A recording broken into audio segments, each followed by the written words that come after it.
Hello dear learners, आइए जानते हैं सेल के बारे में। सेल स्ट्रक्चरल और फंक्शनल यूनिट है हर लिविंग ऑर्गेनिज्म की।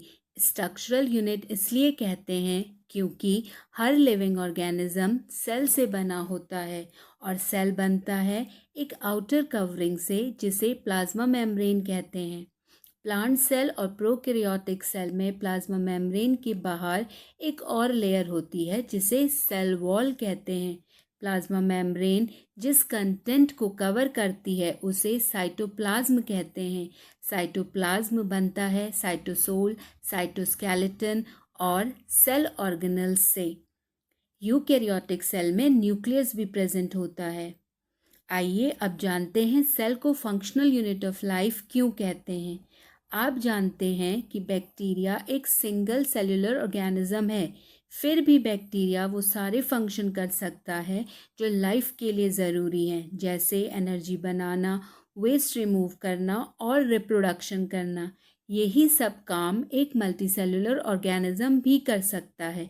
इसका मतलब एक सिंगल सेल भी इंडिपेंडेंटली सरवाइव कर सकता है। अब जानते हैं साइटोप्लाज्म और साइटोसोल में क्या अंतर है। साइटोप्लाज्म वो सारा सेल कंटेंट होता है जिसे प्लाज्मा मेम्ब्रेन इनक्लोज करती है। इसमें न्यूक्लियस को नहीं इंक्लूड किया जाता। साइटोप्लाज्म बनता है साइटोसोल, साइटोस्केलेटन और सेल ऑर्गेनल से। साइटोसोल साइटोप्लाज्म का बस लिक्विड पार्ट होता है।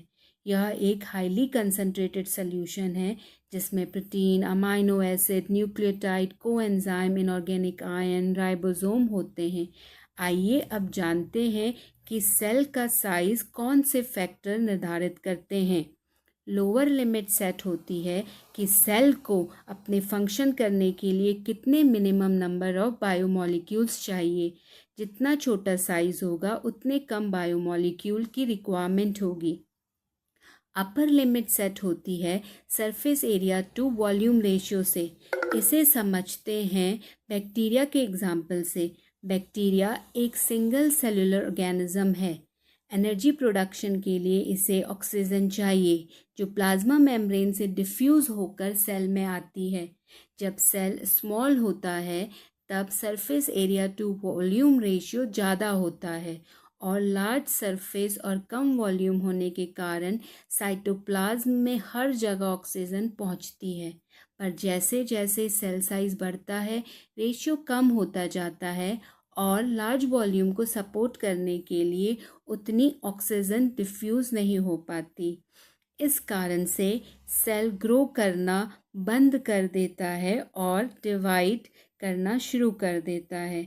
अगर इस टॉपिक से रिलेटेड आपकी कोई भी क्वायरी हो तो आप कमेंट करके पूछ सकते हैं।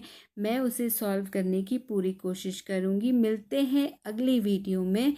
धन्यवाद।